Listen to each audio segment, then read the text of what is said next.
Welcome to our Thursday evening edition of The Outer Realm with myself, Michelle Desroches, and my little bubbly companion, Amelia Pisano. We are broadcasting live here on the UPR and Talk Radio Network, 107.7 FM in New Orleans, and this has been made possible by the amazing folks over at Folgers Coffee who do partially sponsor our show. So give them a big thank you, big shout out, and grab a cup while you're listening to the show. So, Little Bubbles, what are you doing? Just sending you the link to the live so people can watch and listen if they'd like, rather than just stream. It's up to you. And we just shared it, so that's you.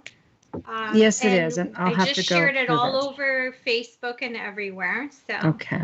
All right. I'm going to have to. That's all I did. Yeah. How was your day? My day was filled with research and lots of it, actually, because Are we sharing? I've got two different shows to research for. So it's been a little bit crazy. And surprisingly, I had a client today who said, well, can you just close my file? We'll talk about that.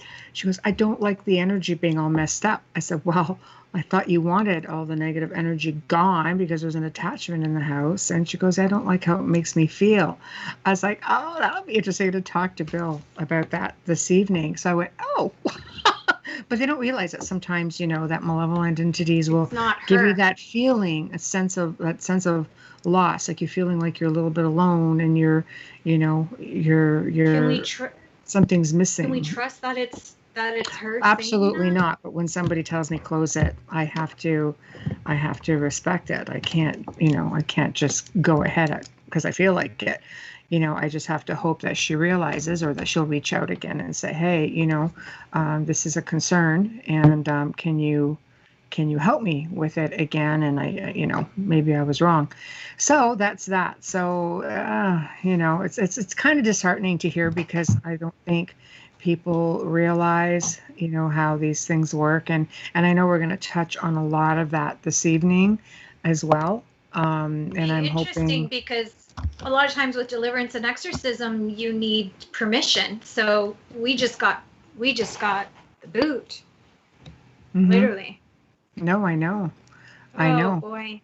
That's it. That's what I mean. It's all we can do now is just take a step back and see what happens, and hopefully the waters won't be too rough.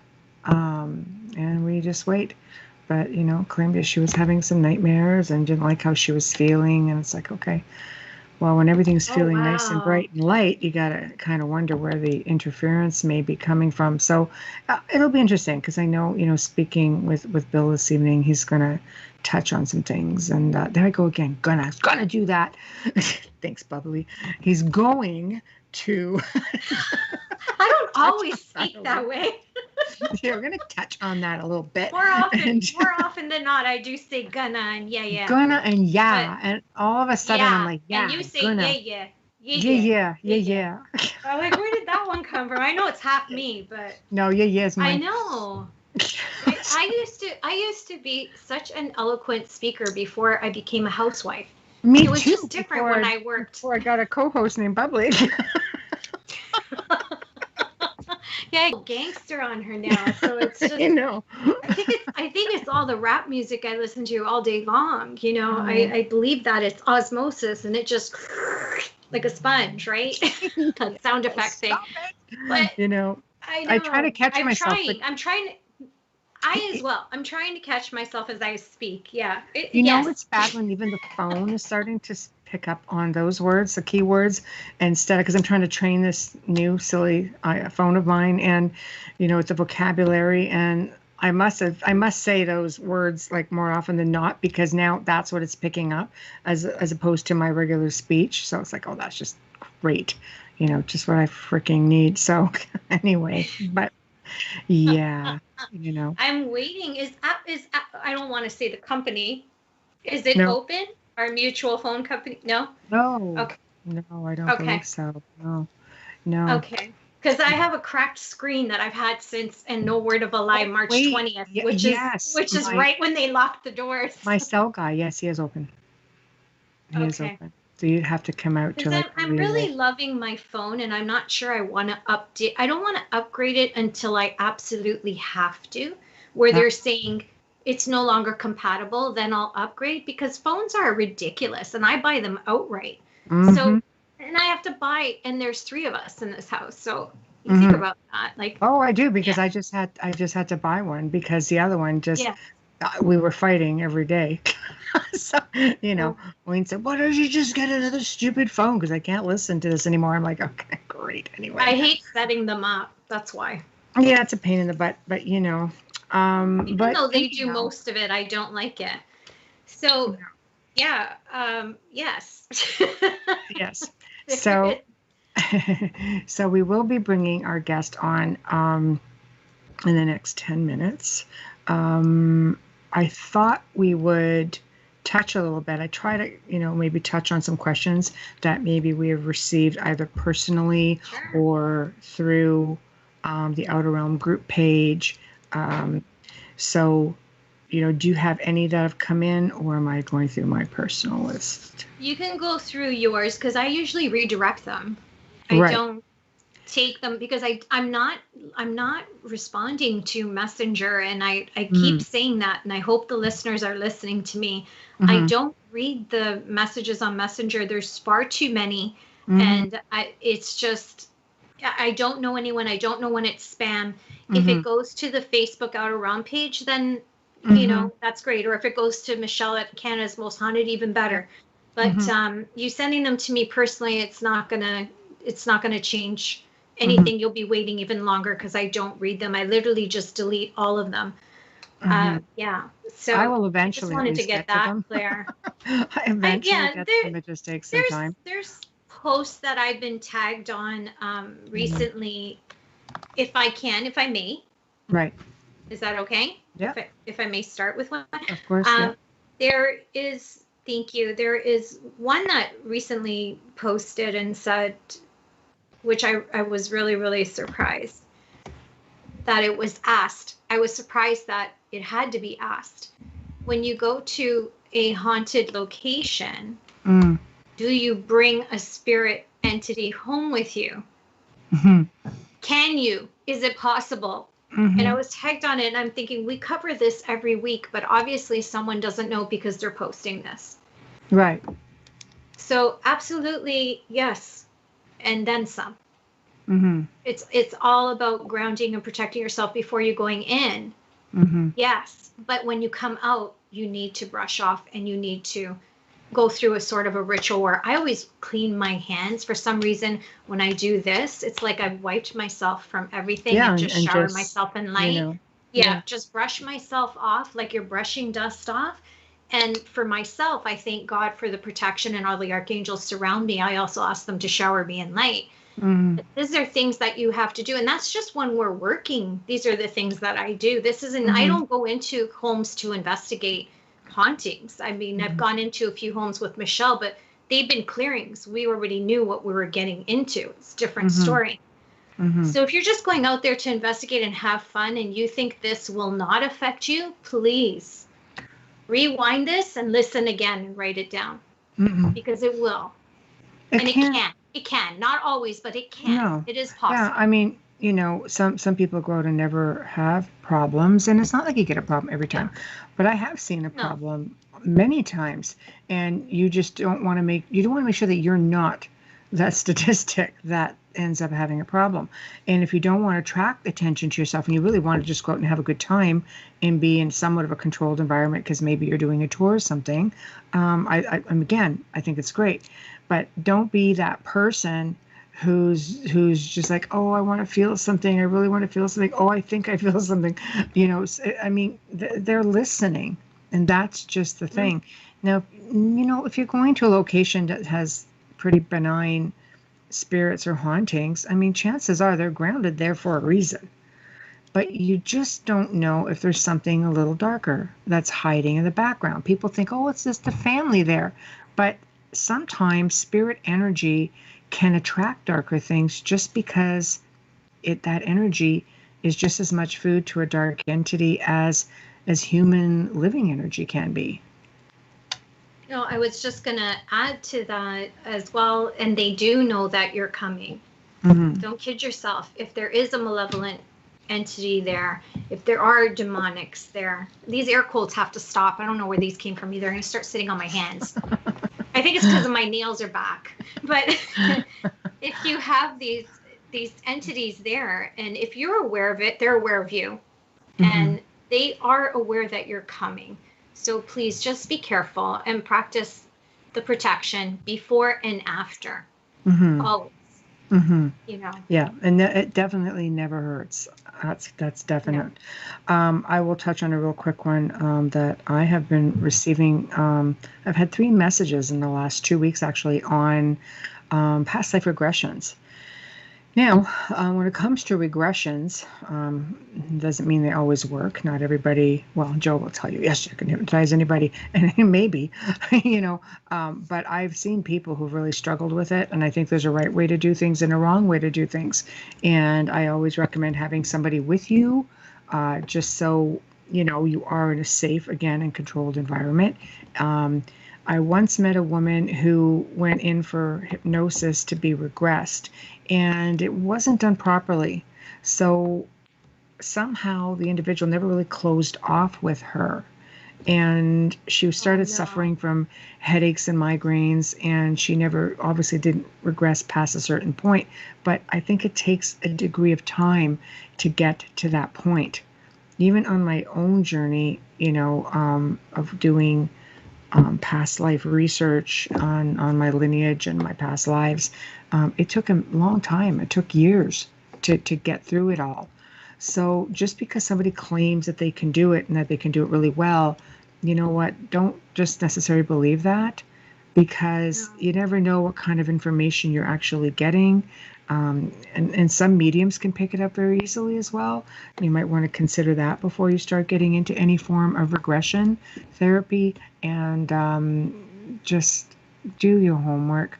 Look for reviews, look for references, and make your decision after that, because it can be really touchy. You don't like people messing with your psyche or messing with your head. No.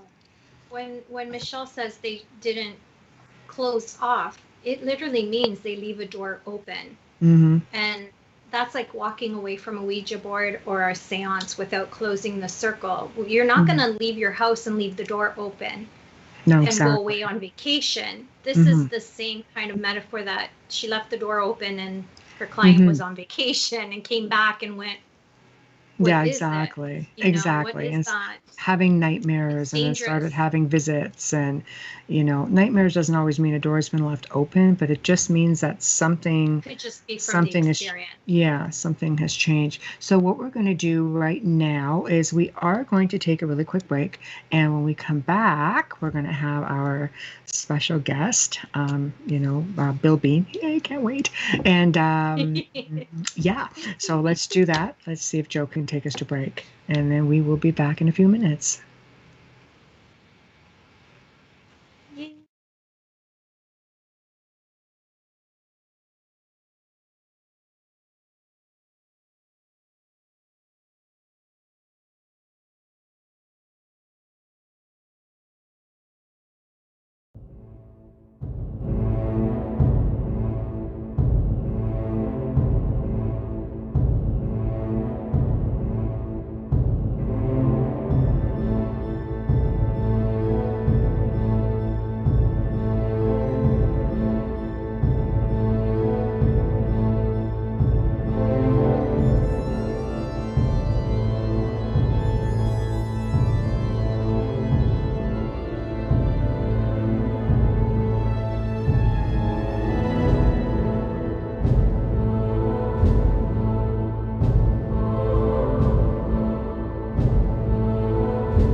You're not a dish.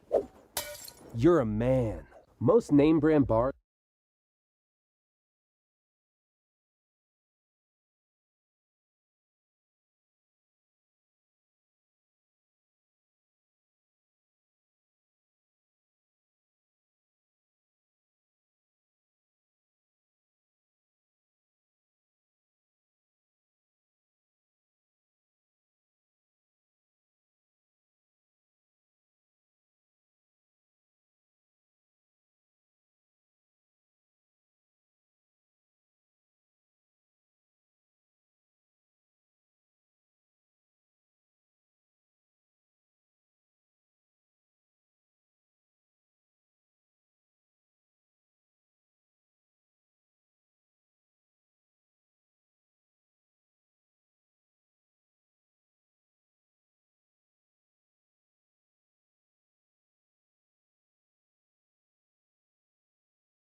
You're live.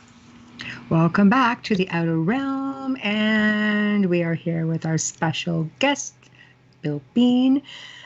Welcome. I'm going to let Amelia bring you in with her bio, and we have to do our bio thing because we want everybody to know all about you. Always. Always. Yes.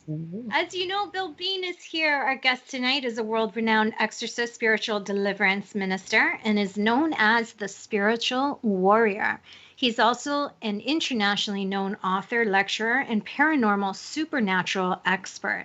Please welcome Mr. Bill Bean. How are you tonight? I'm doing great. Thank you, ladies. Thank you so much for having me on.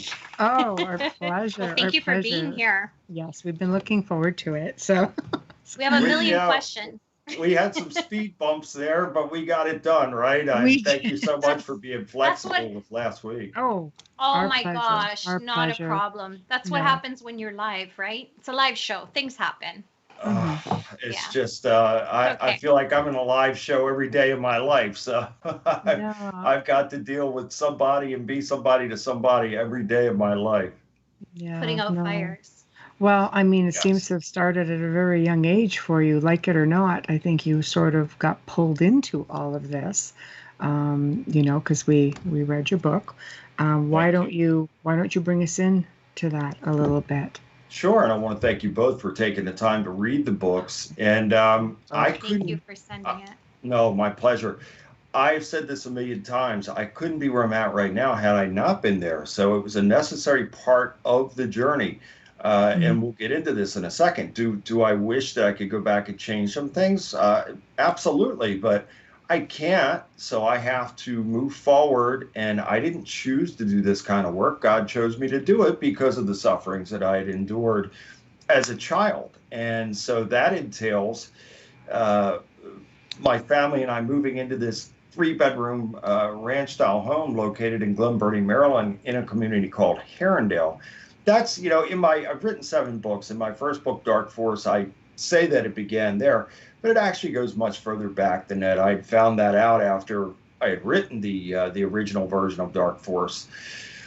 I found out that 2 family members many, many, many years ago had actually conjured these demonic forces. Oh, and so, that's nice. Yeah, so it was through invitation and invocation that this all began. And so these demons did come in and create a variety of problems and damage for the family on both sides, many untimely deaths and some of the most horrific and bizarre things that you can imagine. And I also found out that my mother had many paranormal supernatural experiences in her childhood.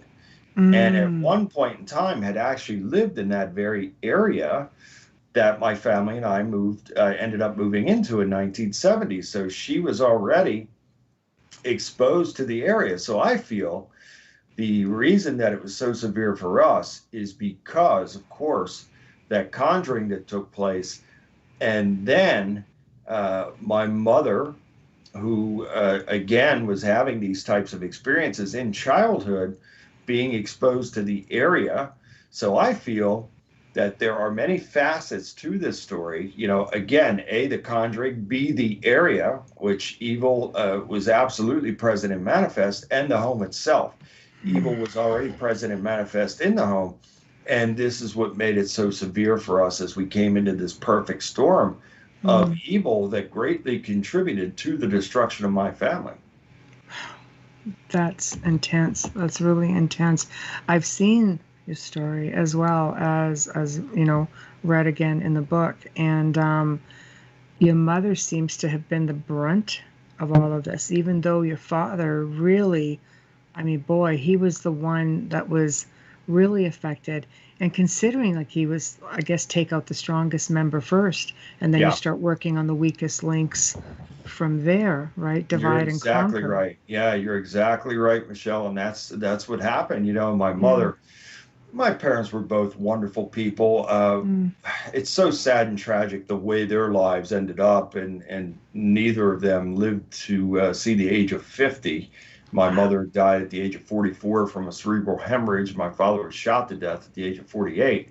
Good grief. And it's really sad. My mother did suffer more than any other person I've ever seen in my life. And so she suffered in the beginning.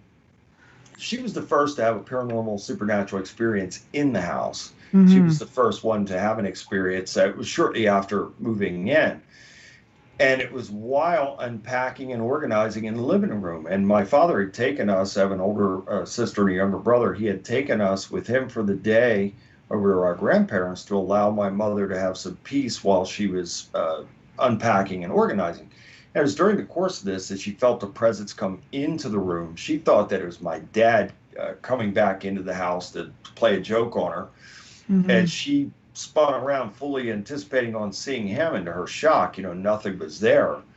So she was taken aback, unnerved, frightened, anything that you can imagine that would be in a situation like that, and was eventually able to go back to doing what she was doing when one of the bedroom doors slammed shut by itself, and that was enough to make her go outside and wait until we returned. So that's where it started, and then it gradually escalated into more of these types of incidents.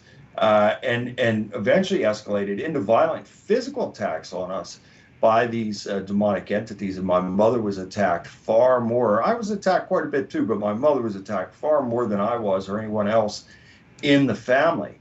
But you're so right that I think the focus was to get my dad out of there because he was the strong one.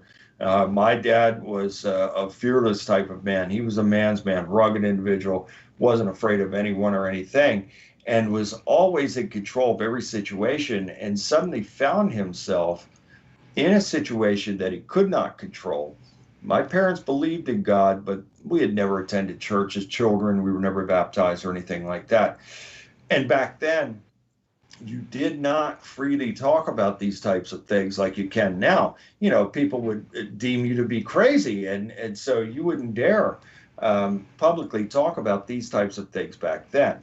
No. And so my parents were social drinkers, but I think my father's drinking escalated greatly due to the strain and being confounded in his mind by not being able to handle this situation. And it led him into a dark world of alcoholism, to where he became a violent alcoholic who regularly physically abused my mother between the years of 1973 and 1975. Horrific. I mean, nearly killed her on several occasions. I can recall being 8 years old, having to run out of the house to neighbors to get the police called on my father because he was killing my mother. So when you have these types of dynamics taking place, all of this kind of negative garbage, and it's high trauma as well, this feeds demonic forces. So they become empowered off of these types of things. So we had every ingredient there for them to gain in power and then literally suck the life out of us. And so I'll give you a quick layout of the house. The house was located at the bottom of a downhill cul-de-sac, and it had a very large and deep ravine located behind it that stretched for at least 2 miles or maybe more. And the house in the beginning was semi-dilapidated. It had a very ominous look and feel about it. I can recall being 4 years old when we moved in, and my sister was 13. And I recall standing together in front of the house, looking and just being really frightened, not knowing why, but knowing that it was not good. Whatever had taken place, or what may be taking place there, with the house at that time, we certainly could feel it. And my dad, who was a contractor, did quite a bit of restoration work to the house and made it look good. But making it look good and having it to be good were two different things. So you would enter in through the front door, and the house was always very dark inside. It had this dark brown paneling on the walls, almost black in color. So even on the brightest of days, it was still dark in that house. And you can feel when evil is present and manifest because there's an atmospheric change. The air feels heavy.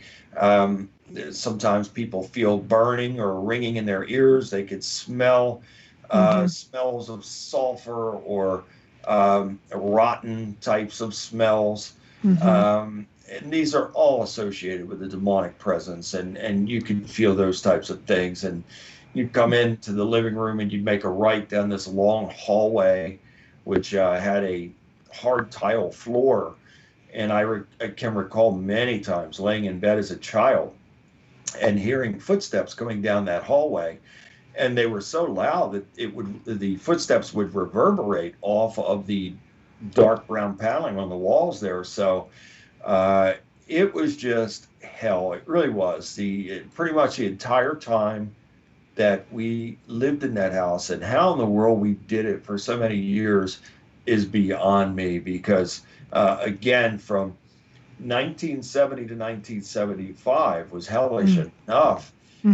In just the physical abuse from my father towards my mother, but then you factor in the paranormal supernatural events that were taking place as well. But then when he left us at 75, from 75 until 80 was pure hell, because my mother was being regularly physically attacked from these demonic entities. And it was horrific. It truly was, Michelle. And if there would be one thing that I could go back and change, it would be to go back and change the suffering of my mother. Yeah. Do you think that, because did you move into a house that this was already present, or do you think because of what happened to your family, it had already attached itself to her, which is maybe why she was the brunt of everything, because that poor woman just endured more than than many people endure. It just seems like it was already rooted and just rooting itself further, and everybody else's collateral damage. I agree. But again, I also believe that evil was already present and manifest in that house at the same time and the area. So this is what contributed to it being so severe. And there were times that my dad was even physically attacked. And one incident I didn't know, and I wrote about in the latest version, which came out last year, called Dark Force Revisited. My brother had shared with me, and I wasn't home at the time, but my brother was, and he shared with me that one evening my dad had come home in a drunken stupor, and when he came in, my brother was sitting on the couch and saw him come in through the front door, and an invisible force grabbed him and literally threw him through so if you were coming in through the front door, you would enter into the living room, but right in front of the front door, there were a set of wooden doors. It was a closet there, like a coat closet. So it was these sliding wooden doors. And my brother said that something picked him up and threw him right through those wooden closet doors. So that would have to be a pretty malevolent force. Mind you, the powers of good, it makes you wonder on the flip side, was he coming in to go after your mother again, and did something else intervene to stop him? that may It's have possible, been. Michelle. Yeah, I You mean, know? whatever the case may be, my brother, both my siblings are great people. I love them both dearly. But they have, especially my brother, to this day, he has a very hard time talking about these things. I don't press him about anything. And then one day I was Right. over his house, and all of a sudden he started offering up some things I was shocked to hear him say. Wow. So that was He one of was the things ready. that he offered up. Yes. You know, He was I, ready. Amelia, I feel so bad for him because, again, he's a great man, a good family man, has a wife and two daughters, works very hard, takes care of them, but yet still has so many emotional problems from everything Dealing, that has taken place. he's And dealing with a lot of ghosts. did Yeah, something and follow it's him back? I mean, you went on your path. Is he living maybe with something rearing its head over there every now and then? well, I think what he lives with is he just cannot get over everything that had taken place, especially when it came to the deaths of my parents and then other family members as well. We don't have a lot of family left. A lot of them are gone. And, you know, in my mother's case, she died 2 months after our beloved grandmother, her mother, Dora Harvey. She had died from a sudden series of heart attacks. But So sorry. these were That's the two terrible. closest people to me in my life, my mother and grandmother, and they were suddenly gone. Yeah. So he deals with a lot of that to where and I notice there are times if we get together over the holidays, it will come out a little bit about it's somehow after he has a few drinks, you know, it slips out that, Yeah. you know, the pain starts coming out a little bit about still not being able to get past these horrific losses. And then, you know, there are times that he will offer snippets of information that from events that had taken place there. Another thing that he offered to me that I didn't know about, I wasn't there that day, had taken place, I want to say, in 1978 or 79.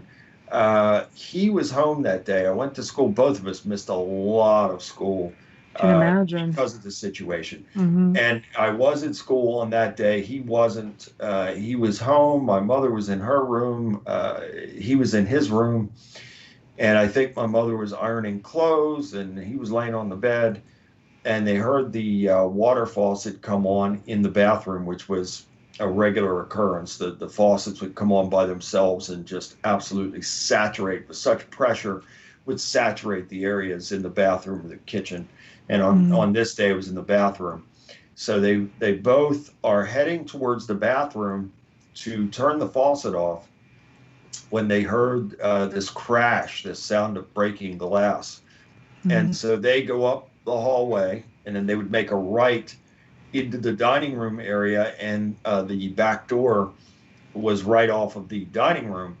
And there, you know, outside of the back door was a storm door, and the storm door had a screen in the top part and glass in the bottom part. And something blew the glass out from the bottom and blew it from the inside out. And so the glass was laying all over the back porch. And he remembered that vividly as well. So there were some things that he spoke about that I was surprised that he spoke about, but they kind of just seemed to slip, you know, and come up, and then he lets them out from time to time. But he saw quite a bit, and he suffered quite a bit, and we both had to grow up very, very quickly. After those deaths took place with my grandmother and mother, I had to quit school in the 8th grade. I lied about my age. I went to work for a construction company. I was paying $40 a week to live somewhere. And so I had to grow up very, very quickly. I grew up on the streets, hung out with the worst of the worst people. A lot of those people are dead or in prison now. I very easily could have ended up that way myself. I did drugs, I drank, I was violent, you name it. I just didn't care. I was really seeking death, to be quite honest with you. I was in so much pain. Typical of an oppressed individual. Yeah, I was seeking death. I wasn't going to slit my wrist or take pills or overdose on anything. I wanted somebody to come up and just put a gun to my head and end it all. That's really what I wanted. And I lived that way for so long until one day I had an epiphany. that A, I was sick and tired of being sick and tired, and B, I had this epiphany that I could do better and be better in life. I just decided to make God first in my life, and that's where everything changed. And it wasn't an instantaneous change. It was 2 steps forward, 3 steps backward, because we develop patterns. And it's very difficult to get out of those patterns, especially when you're talking about the fear-based, trauma-based way of thinking and living. It is very difficult to step out of those patterns. So it was a process for me. But the more I trusted in God and the closer that I drew to God, the closer that he drew to me, and he started to make changes in my life. And I'm so happy to tell you both, after such a horrific, life like that, childhood, even going into my adult years, God has blessed my life now 50 times more than it's ever been cursed. And I can never thank him and praise him enough for it. And I know why he chose me to do the work that I do now. It's because of all the sufferings. And so I can relate to people and they can relate to me. I can be the greatest scholar in the world and know everything there is to know about, everything when it comes to the paranormal and supernatural. But if I go into a person's home that is suffering, and I've never had the experience, how can we relate? How can that person trust in me? They can't. So there's no way for that to come together. And I have found that when people, certainly in my case, when people have suffered high levels of trauma, they are not willing to trust just anybody. They have a hard time talking about those things. So it really has to be the right person that they feel that they can trust in order to make that kind of connection. I agree. You're essentially taking the weight for a little while, giving them a break and just taking it all on. Yeah. People need that. They need to know that they can rely on you. They need to know that, they can take a breath and they don't have to be the one to do the fight, Yeah. And it's really difficult. Oh, I'm sorry. No, go ahead. No, go ahead. No, I was going to say, how does that affect you physically when you go into a home? I know that through prayer, and because that's what I do, and I know you do as well before going in. But how do you keep yourself from absorbing everything and taking it with you and affecting you? Because in essence, you're marked. You've been through this. They know who you are, and I firmly believe that when you go in to help someone, this entity is there because they know you will be there. Oh, absolutely. And again, I could care less. And I say this by the power of God.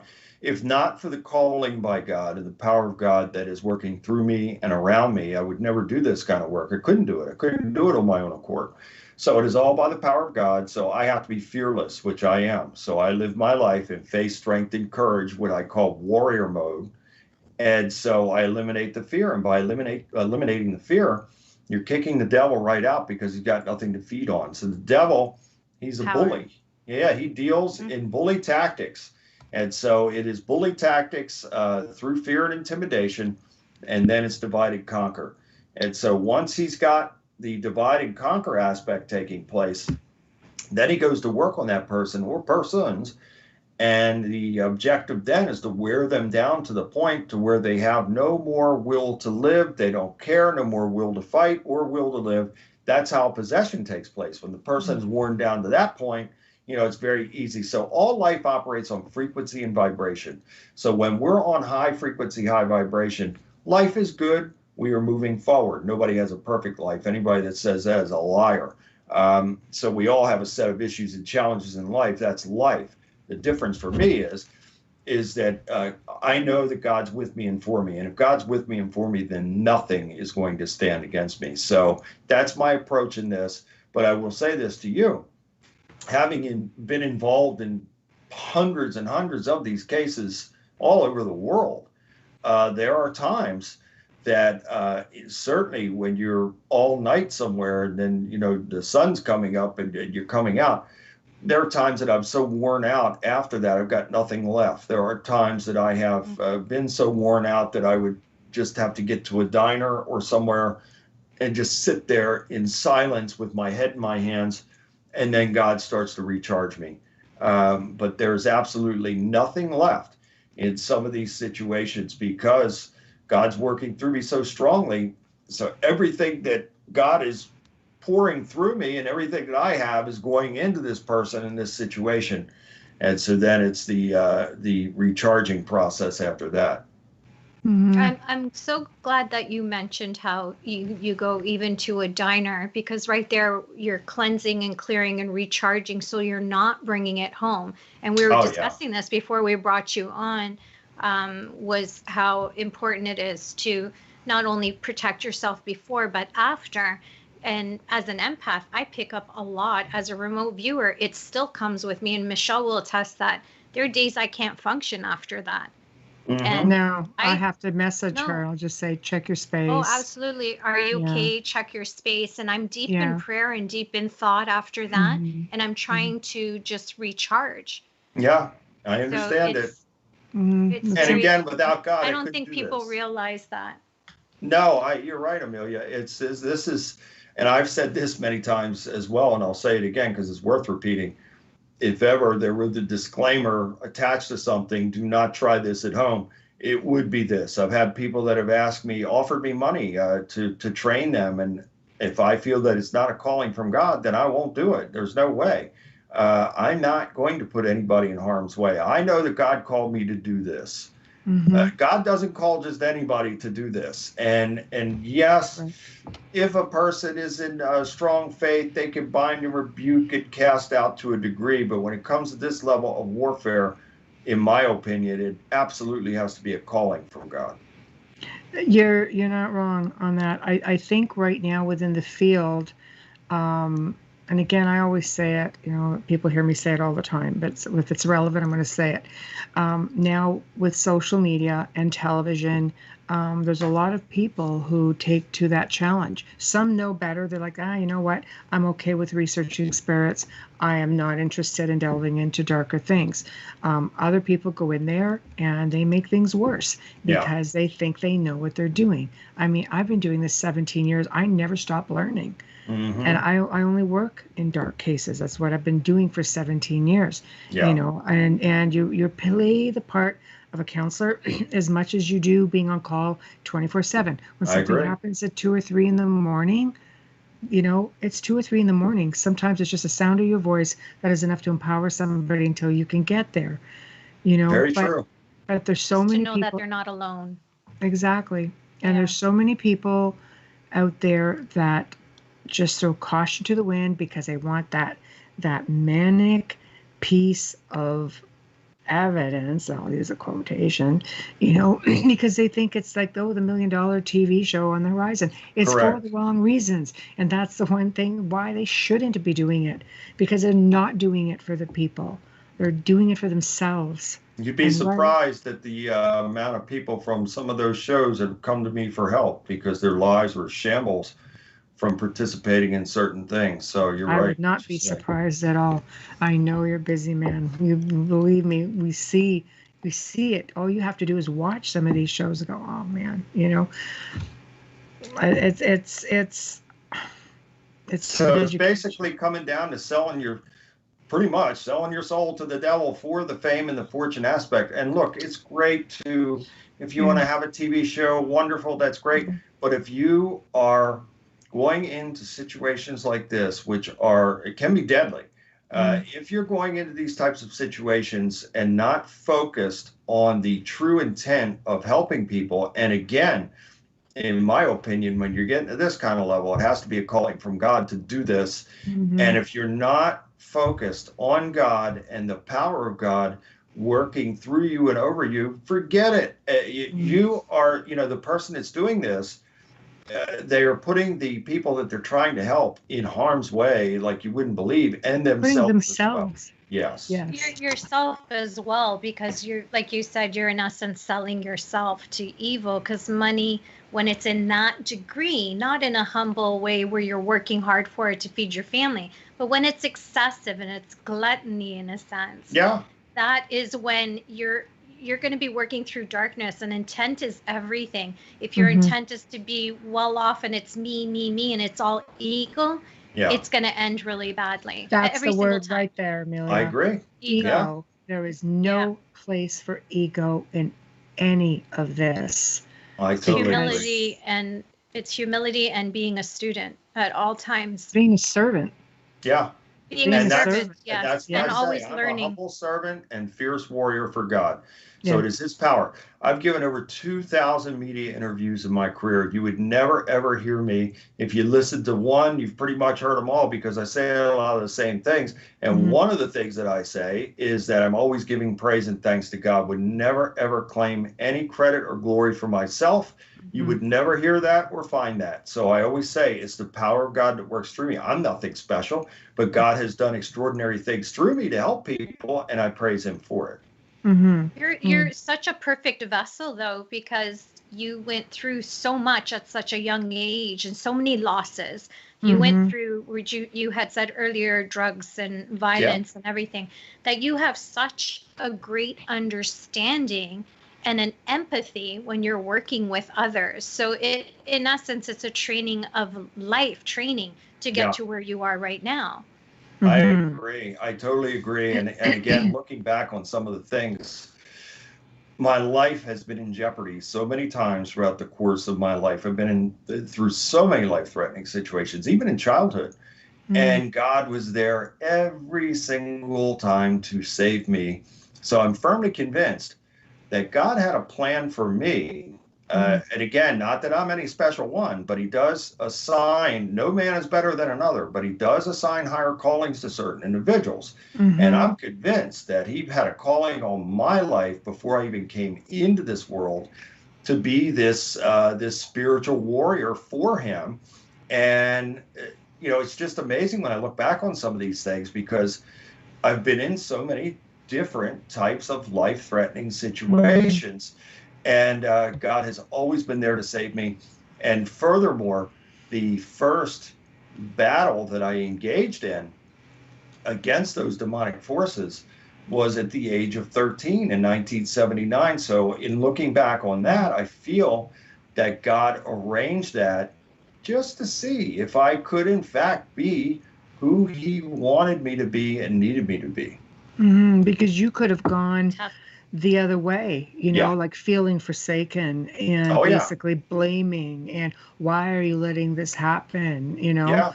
And you totally, I mean, you know, you could easily have gone in that direction. Did at any point while any of this was going on, did you just lay blame and just say, like, what are you doing, you know? Why are you allowing this to happen to us? Nope, I never did. And it's amazing because, again, my family, my parents believed in God, but we did not have any faith-based religious type of structure, not attending church, never baptized yet, even as a little boy, and even going through the things that we went through. My first physical attack from those demonic forces took place at age 5 in 1971. So even as far back as that, I always had this blind faith in God. I knew that he was real. I knew that he was there. I knew that we were suffering bad things, but I never once blamed him for it. As a matter of fact, I just always had this kind of quiet faith that he was there. I recall one time, this is so bizarre, but everything I'm saying to you is true. I was a little boy. I want to say I was probably 7 or 8 years old. And I was in my bedroom, and I want to say that it was probably somewhere near 9 p.m. on this particular evening. Now, have the visual that, you know, here we are on the bottom of this horseshoe type of circle, and we're at the bottom. And so it's almost 9 p.m. It's a weeknight. Everybody's in. There's nobody out. And I recalled saying to God, I said, if you're real, make a horn blow. And I kid you not, within seconds of me saying that, a horn blew. And so that was it. I never questioned God ever again after that. But I found it utterly amazing that he heard me and answered that within seconds on a night, a weeknight, you know, and here we are, nobody's out. And yet this horn blows seconds, you know, after I have said this to him. Yeah, funny how that works, isn't it? Incredible. it's one of those wow moments. I will never ever forget that, and I never questioned him again after that. And another thing that took place that was very difficult for me, and I didn't blame God for, was I would say probably 6 months before the deaths of my grandmother and mother. I was spending the night at my grandmother's house one night, and I was sleeping on the floor. And to my right, the closet, the bedroom closet, was open. And on the back wall, never ever forget this, something woke me from my sleep. And I looked over to my right, and on the back wall, it was like this, it was gold. And I almost want to say it was almost like fire, on this gold. And it was like this gold wheel, and it had looked like Hebrew type of letters on it. And I guess you could say it almost like a scrying type of thing, or some type of having the visual in the center circle. And God showed me that my grandmother and mother were going to be leaving this earth. And I was so disturbed by it. I recalled saying to him, please, I beg you, take me, don't take them, take me. I won't be able, there's no way I'll be able to endure it if you take them. Obviously he had another plan. Well, he had to. They would have suffered greatly with you not there. Yes, I agree. And so his will be done, but I'll never ever forget that as well. And I was so shook up and so disturbed by that. And that was about 6 months before their deaths. And my grandmother, again, had died of a sudden series of heart attacks at the age of 64. And then 2 months and 2 days later, my mother at the age of 44 died from a cerebral hemorrhage. Now, both my grandmother and mother were just so overwhelmed by the situation, because my grandmother lived about a mile away. She and my step-grandfather had a one-bedroom apartment. And we were so close with her that I'd probably call her 5 times a day. I mean, that's how close we were. And she was so upset over our situation, and she did everything that she could to try and help. And my step-grandfather went to his church, and they sent a Catholic priest out. We were not Catholic, but he went to them. They sent a priest out. He was involved with us for the last 16 months that we lived there. And it had got to the point to where both he and my step-grandfather were bringing mason jars full of holy water to the house. He was a regular visitor to the house. And unfortunately, and no fault of his, the activity was getting more intense and more violent and more physical, after him becoming involved. And again, that's not his fault. It's just that I think that we all came under demonic oppression at various times while living there. I can even remember times with my mother that we'd be having a conversation and we're talking just like we're talking right now. And all of a sudden, something would grab her and her whole facial expression would change. It was not her. Even her mouth and teeth seemed to change. And this would happen. I would say it was almost like a glitch that would happen for several seconds. And then all of a sudden, gone and right back to normal, like she didn't even realize what had happened. So just going through sporadic moments of possession, basically. Just unbelievable. It leaves everyone else that is watching this in disbelief. And I could see why people say, oh, you're nuts. Like, this is crazy. Well, and you say it to yourself. But you say it to yourself as well as a child. If I saw that for a few minutes, I'd think I was imagining something. When it's happening, I see why there would be an issue with believing, unless it's a whole family that comes together and speaks out. Well, for me, it would last several seconds. It would probably only last for 5 or 6 seconds, and then it would just be gone, and then she'd be back to normal. But even seeing that again in my mind, just it's surreal to actually now. Of course, now I've seen just about everything you could think of, but back then, as a child, that was so unnerving to see something like that come over your own mother, and just, oh my goodness, just to see her being taken over like that for a few seconds, it was just horrible. Now you don't realize just how easily it can happen, almost like it's a demon's way of saying, I could take her from you at any time. Yeah. And they do, they do. They slowly take everything from you. So I have to tell you guys that I truly believe that those demonic forces had a hand in both of their deaths because just of the level of trauma and just the stress and the pressure of the day-to-day trying to manage this. And then I failed to mention that my mother was very ill the entire time we lived there. She was suffering from high blood pressure, which led to a series of strokes, which ultimately led to kidney failure. She was very ill. And there was a lot of pressure. My dad, when he left us, he left, and I've forgiven my father. I love my father, and I've forgiven him for everything, but I hated him for many, many years for the things that he had done. But anyway, when he had left us, he left us in a horrible way. He wasn't sending any money home.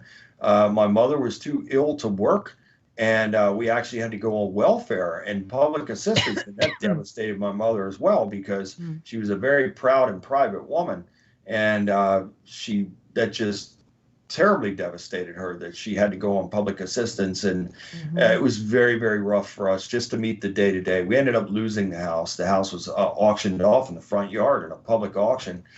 And the man that bought the house knew of my mother's circumstances and situation and let us live there on a pay as you can, when you can basis. That's how we stayed. That's the most frequently asked question. Why'd you stay? Well, we stayed because there were no other options. My grandmother wanted us to come stay with her, but she and my step-grandfather had a one-bedroom apartment. My mother's sister wanted us to come stay with her.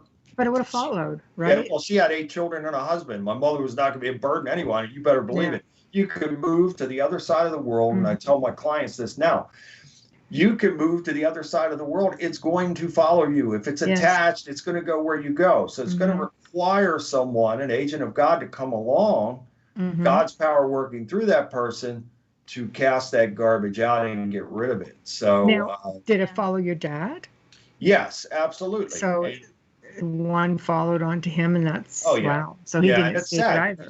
He tried to straighten his life out, and he would go through periods of not drinking and going to church and doing well, and then all of a sudden would revert back into that. And when he would revert back, it seemed to get worse and worse and worse. So just so sad and tragic. Both lives there, the way that they ended, very, very sad. So I look at things like that, and I have said, boy, if anything, whoever reads the books, I pray, especially if it's a young person, that they read that and go, wow, I don't want my life to be like that. And I certainly wouldn't want to go into a road of, the downward spiral of alcoholism or some type of substance abuse. And so I hope that for those that read it, they can read that and say, wow, okay, this is what not to do.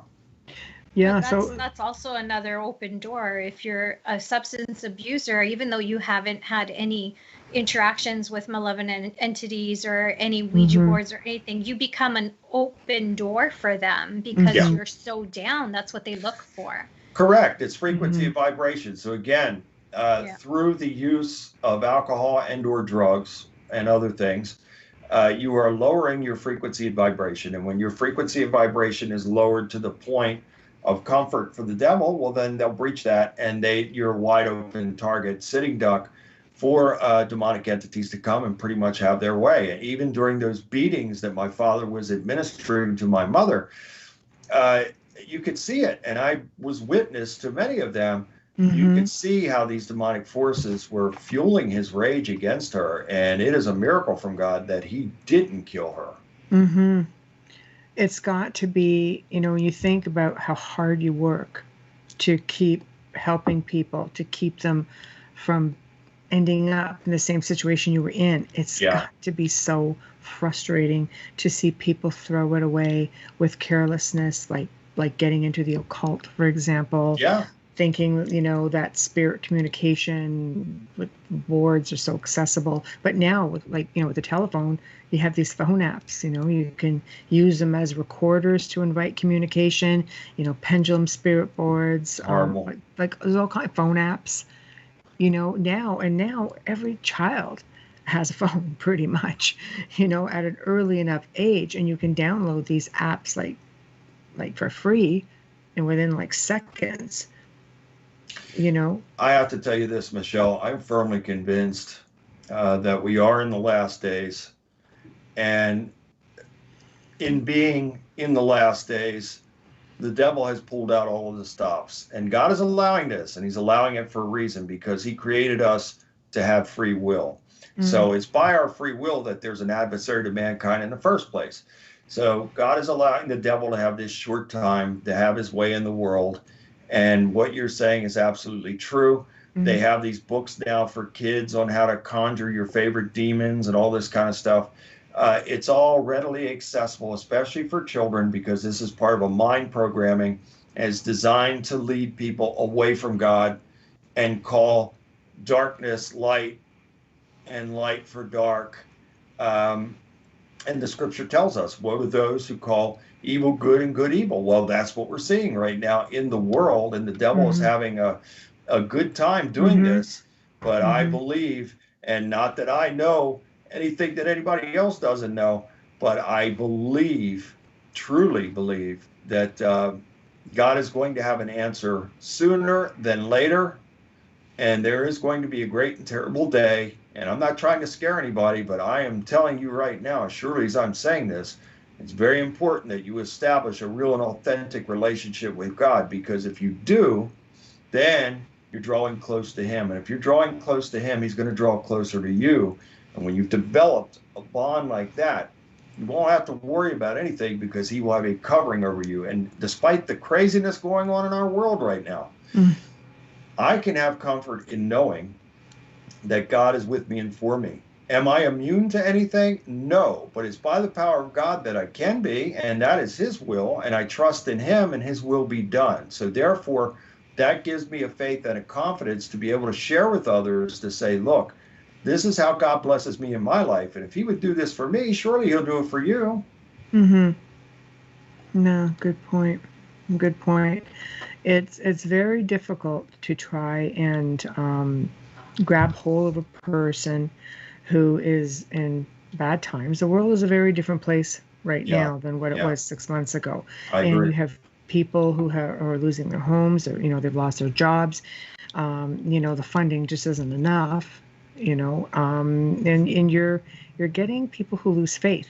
Now, depending on which faith you follow, people have lost faith in their church, or their version of whatever religion they follow, because some are better than others. But when you lose faith, that's when I think you become the most vulnerable. Part of our job is trying to find and lead people back to their faith, wherever they draw faith from, because I've worked for 17 years with people from all walks of life. I don't go in and try to force them into any specific faith. My job is to empower them and to lead them on the right track, to clear them or get them cleared. I remember a case where I've talked about before. We waited for deliverance ministers, because she was a born-again Christian, and I reached out to a pastor friend of mine out of North Carolina, and they had a team of people who travel the world doing deliverances, and I'm thinking, wow. And we waited about 11 months for them to come in, and I always say, I've seen a lot of stuff, but this woman came in, and this thing had reached out to another location as well, that piggybacked to another home. This woman came in and started speaking in tongues. I've never seen anything like it in my life. And I'm kind of going, okay, this is very weird right now. And I'm not sure how I feel about it because I had never seen it before. And I mean, I'd seen a lot of stuff to that point.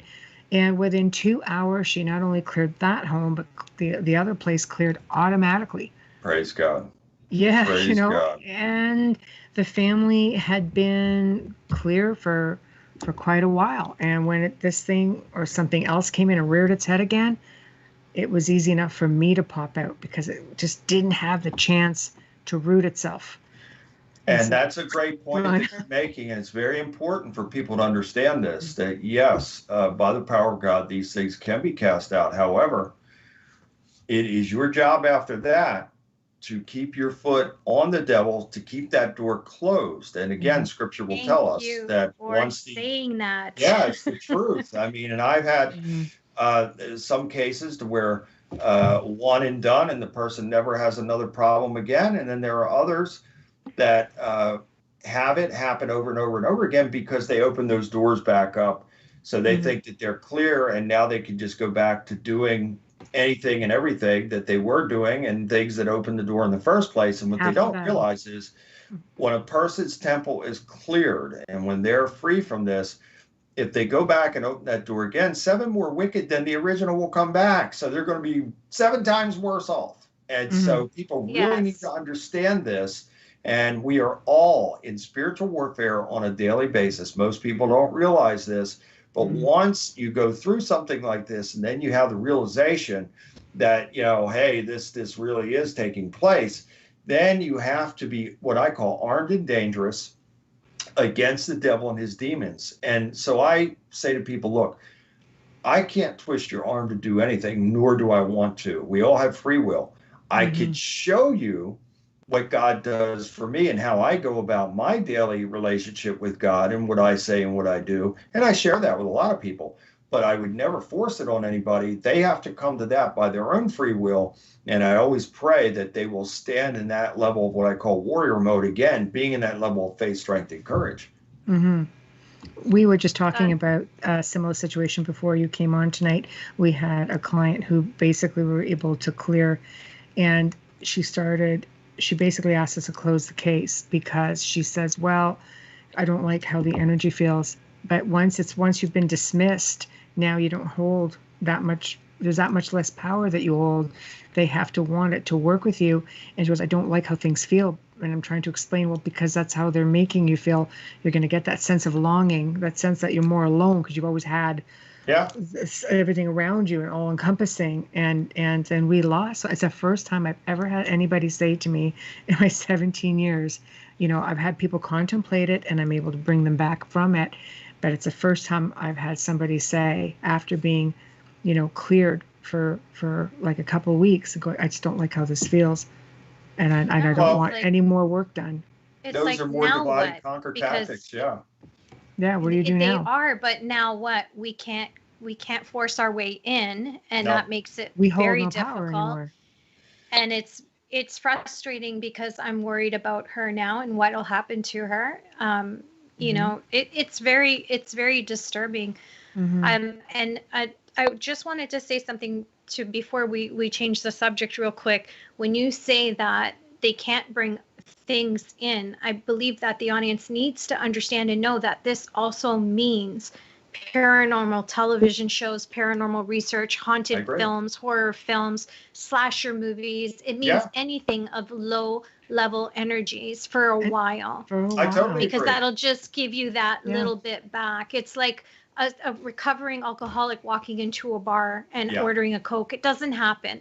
So please understand that. It's absolutely true, 100% true. And furthermore, the devil is the prince and the power of the air, which means the airwaves. So demons can travel through electronics, through TV sets, through computers, through phones.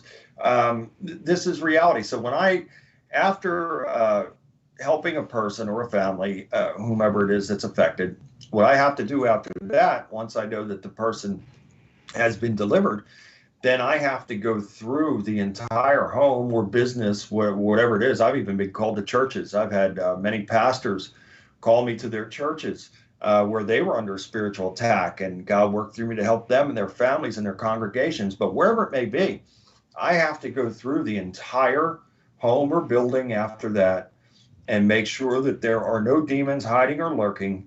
So by the power of God, I have to bind and rebuke and cast them out, anoint the home, and make the entire home and property as well blessed, sealed, sanctified, purified, cleansed, and made holy before God. So there's a lot to this. There's a lot more to it than most people understand. And again, this is also another part of why it's so draining, because there are so many areas to cover. And your job doesn't stop there. Do you find that some of these places will amp up again? Do you find yourself going? Yeah. And, you know, there are some, like I said, some one time, They never have another problem again. Their home is in peace or whatever it may be, property. But there are others that do have problems. And there are some people that I've been back to 3, 4, and 5 times. One family was into the Santeria practices, and it took a while for them to finally understand they couldn't do that anymore and be a part of that. And once they did that, then by the power of God, we were able to keep everything closed. They're doing very well now. But that was a process. And again, it's very difficult for some people to abandon their way of life. Yeah. And so you're born and raised into it. Yeah. Right? Sometimes it's all you know. You don't know it to be wrong, but I'll tell you, we've had clients who practice also. And one of these clients, from the time she was like 3 years old, and her mother practiced that, brought her into one hell of a world of darkness. And I mean, and this girl's 40 years old now, and it's never going to be right for her. There's always darkness around her, no matter how many times you clear it. It just seems to find her, and the weirdest things happen to her. I mean, the most extreme hardships happen to her. And it's just, it's almost like you're marked, and there's nothing that anyone can really do about it, because if she can't get her mindset straight, correct, everything else is undermined. It just doesn't make her, sorry, for her, it's like living in Dante's Inferno on, one of the sub-levels of hell. That's what it's like for her. And it's so unfair, because she was basically a sacrifice from her parents, from a small child. So it's very unfair. But it's unfair to do that to your children. It's one thing for you to choose that, but to bring your children such innocence into that, I don't understand it. But see, here's what happens, though, also, when the person is so beaten down, especially mentally beaten down, because then if you're mentally beaten down, you're spiritually and physically beaten down, and it all works together. That's why it's very important to be strong in mind, body, and spirit. So when a person is mentally getting beaten down like that, they start to accept that as, oh, well, this is the way it is, and it's never going to change. And when a person gets into that kind of mindset, boy, they're in trouble, because it'll take nothing less than a miracle from God to turn around that type of mindset. And I was one of those people, and God did work a miracle transformation for me to where I was finally able, through a process, to be able to eliminate that way of thinking and living and accepting that as normal, and then stepping into the blessings that God had for me and continues to have for me. And again, when I say praise God, I mean it. I can never thank him and praise him enough for what he's done for me, and for what he's doing, and for what he's going to do for me. And I thank him and praise him for it. So I understand exactly what you're saying. I have clients like that, and it is very, very difficult. It's hard to watch. All I could do is try and plant good seeds with them. Again, just sharing with them how I live my life and how I go about my relationship with God. And I always pray that they'll take something from that and say, wow, okay, I understand what he's saying. That if God could transform his life in that way, well, maybe there is hope for me after all. Yes. And I'm going to leave that right there. We're going to go for a really quick break. And when we come back, I'd like to discuss the signs of demonic oppression, or how invitations happen. And maybe we can talk about one or two of your more extreme cases and really hit it home. So let's just go to break, and we will be right back with Bill Bean. Yay.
You're back. Welcome back to the Outer Realm. Michelle and I have welcomed Bill Bean to our show tonight. Thank you both for being here. What an insightful and educational first half. And just a little note, we want to say thank you to the people at Folgers Coffee Crystals for partially sponsoring our show tonight. Thank you, Folgers. If you're listening to me, thank you. Mwah. Okay. So back to the juicy stuff. Coffee to darkness, from black silk to blackness. Or like black coffee. Black coffee. That works. Sure. I wanted to just ask you a question before we continue, because I've been waiting since the beginning to ask you, because people will come to me and ask me this question, and they'll say, well, what if the person is atheist?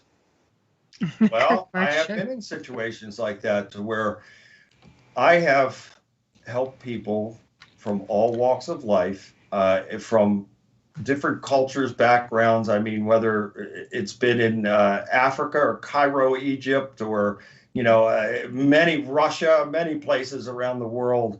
And some have been atheist. Some were Satanist. And through all of that, I could think of maybe one case that comes to mind, to where the people were involved in some occultic things. And I said, look, please, you can't do this anymore. And they would not take my advice, and they would not renounce or stop doing what they were doing. But in those other cases, and I thank God for this, he worked through me to help those people to not only become free, but then to develop faith in him. So it was really two miracles that took place, because, and one right off the bat I'm thinking of, this was a brilliant husband and wife, and they were both doctors, and they were in the scientific field. Brilliant people, and very well-to-do people, beautiful home. Everything was great, had great kids, except for they had this demonic garbage that came in. And it was really, the source was her, it was attached to her, and then it spread throughout the family. But I recall, after that deliverance took place, and you could feel the peace of God in there, but the lady was still having doubts. And we were going through the house, blessing it, and we went up into this one area, into the attic area, a very large space up there. And the three of us, her and her husband and I, were up there, and she broke down. She said, I just can't develop faith. I just can't do it. And I said, okay, here's what we're going to do. And I normally don't do this, but I did it on this occasion. I said, Father, I ask that you please give this woman a sign, and I ask that you show her one of your giant warrior angels right now, so she will know beyond a shadow of a doubt that you are real and you have really worked through me to deliver her. So I prayed this, and nothing happened. And now we're standing there, and the lady's looking around, nothing's happening. And I said it again. I said, Father, I ask you, please show this woman one of your giant warrior angels so she can develop her faith. Please. Nothing happened. So now, can you imagine, inside I'm thinking, I have really put myself out on the line here, and I can't walk away from this woman now, because if I do, it's going to destroy her. She'll be worse off than she was before I came. So I said one final time, Father, I beg of you, please show this woman one of your giant warrior angels so she will know that you are real and that this is real. And within seconds of that, she jumped up. She says, I see him. And they started appearing on the far corner in the attic. The husband saw them as well. And that changed her whole life. Oh, sure. And I could never thank God and praise God enough for that. But through my faith, I put myself on a tightrope there, because there was no wiggle room. Had God not showed her, her faith would have been destroyed. and my credibility with her would have been destroyed as well. So thank you, Father, for. So that's one of many. We could go on and on and on, but yes. So I'm sorry, Amelia, I took the long way around there in answering your question. No, thank you so much. Thank you so very much. I'm grateful because that question is given to me often. And I said, you know, it's not often that you hear of people who are atheists in the sense that they don't believe in God or in evil. They don't believe in that kind of thing. It's not often you hear of them having these kind of incidents. So some people don't believe at all. They believe that angels are actually extraterrestrial. There's no such thing as demons. Correct. Now you dabble. I mean, you've had UFO experiences, crypto experiences, and you believe they're all tied together. Correct. So I firmly believe it, Michelle. And I've written a book called Stranger Than Fiction that ties it all together. And I'm working on the new version of Stranger Than Fiction. It's going to be called Stranger Than Fiction Part 2. And we're going to further connect some dots. And I'm firmly convinced of it. You know, I believe that the source for the UFOs come from God, Yahweh, the creator of all things. And I think that why does our creator have to traverse the sky?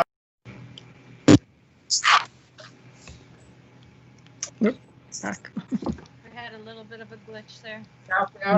I don't know, but I will say this.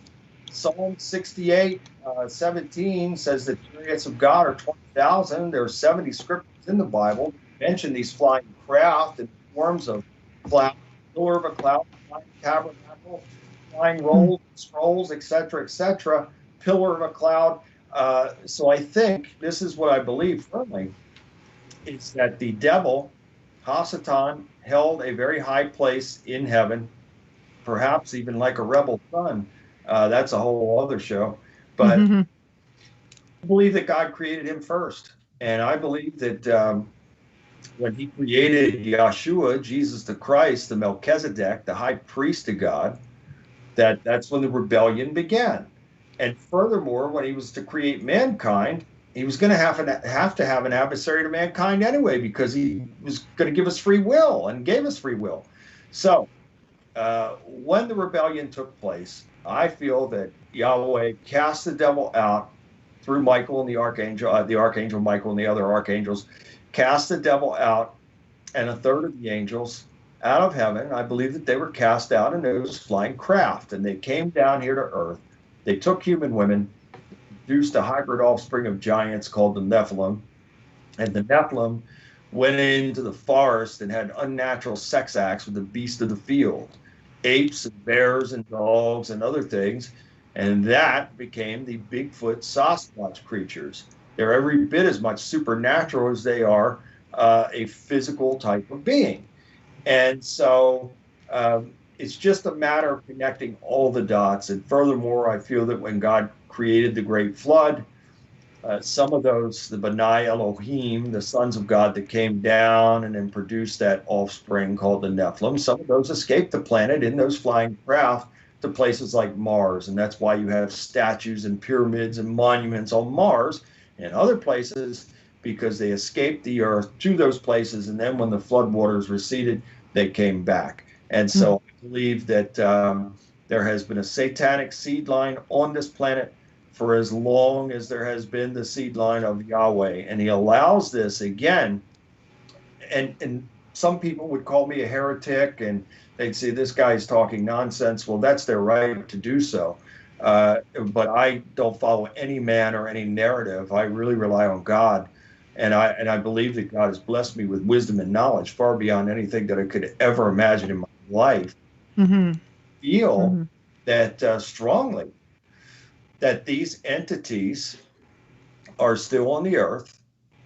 And I feel that the UFO aspect of things, look, I've had many divine experiences pertaining to UFOs, many, and I praise God for that, but I've had many demonic experiences as well.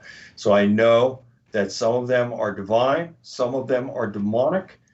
Some of these vehicles are back engineered by our governments now, and some perhaps are coming from somewhere else out there, because in the vastness of everything that Yahweh created, wouldn't he make life in other places?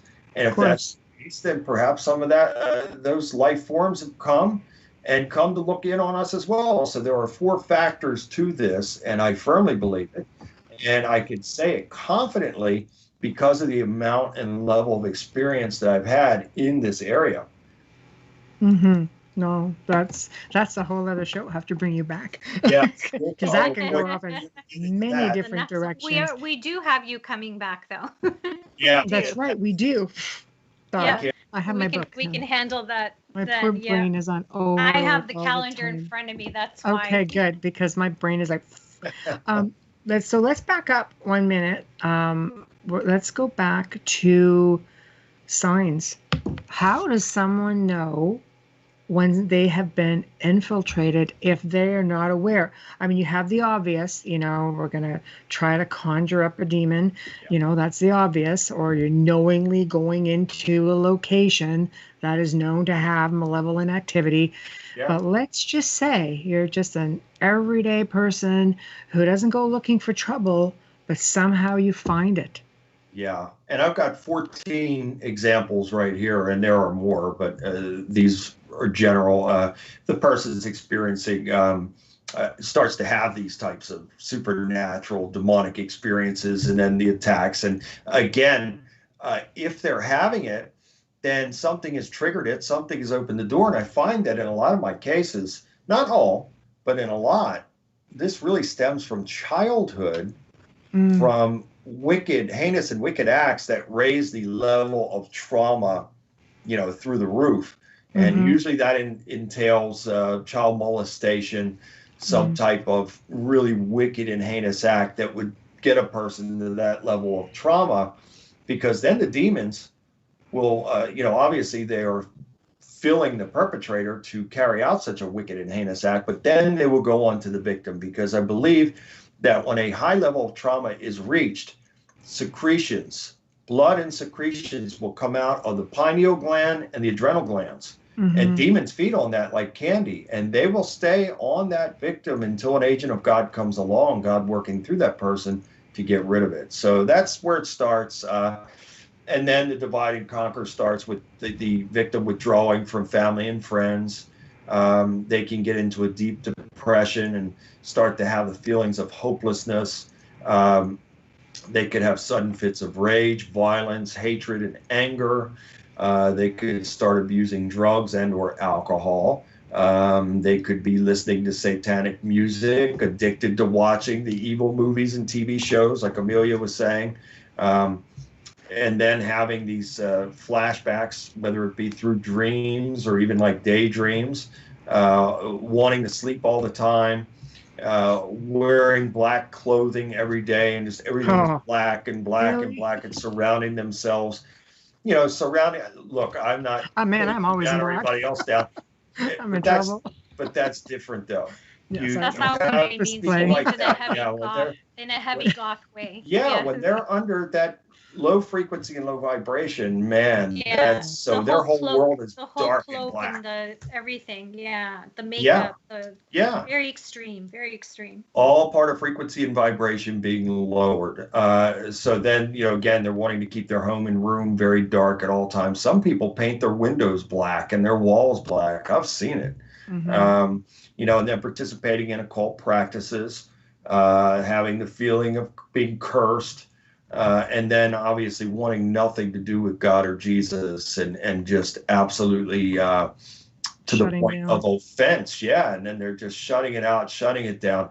One case is coming to mind right now, this young man in Delaware. And this was probably the first heavy duty case of demonic possession that God worked through me to free the person. But he was an example there to where he had suffered molestation as a child, and then was bullied and just had a hellish life as a child, and then felt that God had abandoned him, and he decided that he was going to literally make a deal with the devil.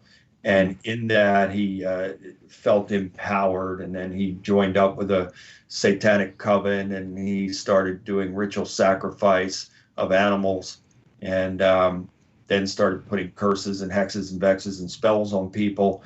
And so then he became possessed and started attacking his family members, and that's when they called me in because they were afraid that he was going to kill somebody.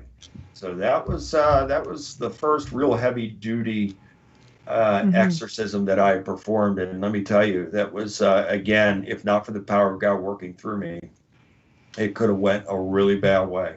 That's what the darkness wants, correct? It's a soul, whether it's yours or someone you get it for them. It's a soul. Yeah, absolutely right. And I can recall during the process of that, he was God was working through me to wear the demons down, and in wearing them down, I would start to talk to him. I never have a conversation with the demon, and I'll tell you why. Because the only dialogue I have with a demon or demons is taking power and authority over them and binding and rebuking them and casting them out. If you engage in dialogue, in my opinion, with a demon or demons, you're never going to get the truth, and they are leading you. They're liars. So they're going to lead you into the trap. The more communication and dialogue you have, the further into the trap you're going. And so I don't have any dialogue other than taking power and authority over them. And believe me, they've tried to have lots of dialogue, and I shut them right down and tell them to be silent. It's all about attention, isn't it? It's me. Yes. It's like a child. It's like a petulant child. You really have to beware because they know everything about you, and they will say things to you to lure you into the conversation, to lower your wall. So you really have to be careful. It's very important to ignore them. I agree. You lose power when you start speaking. Absolutely. And that's what it's designed to do, to suck the person in and to really, so it's a trap, and they lead the person closer and closer to the trap. And if the person continues to engage, then all of a sudden they find themselves in a position being victim themselves. So I always caution people against that. And you would never, ever see me having that kind of dialogue other than to take power and authority over them, to tell them to be silent and continue to be authoritative. And so the roles reverse. When I go into a situation like this, the devil, when he's got a foothold and when he is oppressing or possessing somebody, they're the bully on the block. He's the bully. Those demons are the bully. They have taken control of the situation. Well, then I come in by the power of God, and I'm not boasting this of myself. I'm saying by the power of God, I have to be the bully. I have to be the one that takes control and now power and authority over the situation. There is no other way. You cannot be defensive in a situation like that. They're living in a hostage situation. Yeah. And they end up having, we find even when we clear somebody, they're still living in that state of mind where, you're afraid to do anything because you've been under its thumb for so long. It's like so how does, okay, we've gone through the signs to look for. So now we're going to go through the infestation period, where things slowly start happening. Because you may not still realize at this point, you're not versed, or you don't know that, okay, our family is dividing, we're always fighting. You're knowing that something's going on. You may attribute it to stress. But now you're going to start getting into that infestation, those little things that start happening that are we deem supernatural or paranormal. Absolutely. So what are the typical signs of that? Well, a feeling of presence, number one. We can feel when these things and an atmospheric change in the room. And sometimes people say, and I know from my own experiences, it may get very cold. It could even get hot. And it could also have these smells, these terrible smells that accompany this. And also popping noises. So if you're hearing that is an entity coming through a portal, and when the portal closes, it's causing that popping noise. Yes. And that's my whole upper level, like every day, all day. Sorry, when you're like, I'm like. Or tearing sounds coming through the atmosphere. Static lights, I find also. Absolutely. And in our case, with that paneling, you would often hear tapping on the walls, and it would be as if someone was taking a finger and flicking it. And then there were times that someone was taking a fist and hitting the wall. So I feel that all these things are designed to confuse. And when a person gets into that level of confusion, they start to get in fear as well. That's the ultimate goal, is to get the person in the fear-based, trauma-based way of thinking and living then they can have their way, because now the person, through the fear, has the frequency and vibration lowered, and then these forces could start to feed off of that and become empowered. Yes, yes. So we go from infestation, all the sounds that are designed to make you crazy, like tapping for like 10 straight hours, or or guerrilla warfare, little things here and there. What's next? Well, when it's going to the next levels, then people could start to maybe in some cases, hear voices, hear someone calling out to them, which is a familiar spirit. That's a devil in disguise. It's a demonic entity that is taking the voice or even the form of a loved one. So that happens often. There could be instances to where the not only having the horrific dreams, but then kind of carrying over the dreams sort of start to become reality. And then, so a person's already traumatized when they've had a horrible nightmare of something like that. And then when that starts carrying over into reality, and a piece from that dream actually takes place in the real, with the person wide awake, that really further leads to the frequency vibration being lowered, and then the level of fear that is now taking over the person. And some people get attacked, and I've seen physical attacks, not only in my own story, but since becoming a deliverance minister. People can get scratched, they can get bitten. There are, unfortunately, sexual demons that do horrific things in that way. There are entities that are slug-like that attach to people, and they attach in their backs, and it feels like almost like electrified tentacles that dig into the skin. People report things like that. There are also serpent type of entities, and one that comes to mind, everything I'm saying, there's a case that comes to mind, but one involving that took place with a very prominent doctor who was ready to commit suicide until he was flipping through the channels and happened to see me on TV. Then he contacted me, and God guided me there to help him. But God showed me that there was a very large snake wrapped around him, and it was like burrowing into his armpit. And it was on his right arm and burrowing into his armpit. And I didn't say anything. I performed the exorcism over the man in his bathtub, and then I baptized him after that. And let's just say that it was something that, in part, that you would see from a horror film, but when everything was over with, the man said to me, and again, I didn't say a word to him about what God showed me. And he said to me, he says, I felt like it was a snake, and the snake was being taken off of me. And that's exactly what I saw, that it was a large snake, and it was burrowing into his armpit, and I saw the angels killing it and unwrapping it and removing it from the man's arm and carrying it off. And the man was describing similar things to me. I didn't say a word to him, and he was describing. So it was all confirmation as the man was describing what God showed to me. It was quite amazing, and I was so thankful, because that man, he, without saying too much, because again, he's a prominent doctor. Of course. He had someone close to him performing voodoo against him. Oh. And this person had gone to a witch doctor, and they were doing some horrific things to this man. And I just praise God for working through me to help him, because he was giving them money. He was doing anything and everything to try and get them to stop. And the more that he did that, the more that they did to him. And thank God, because he was definitely at the point to where he was ready to just end his life. He couldn't endure it. So, you have somebody projecting this energy and sending stuff over, and you're able to remove it, but it doesn't stop them from starting over.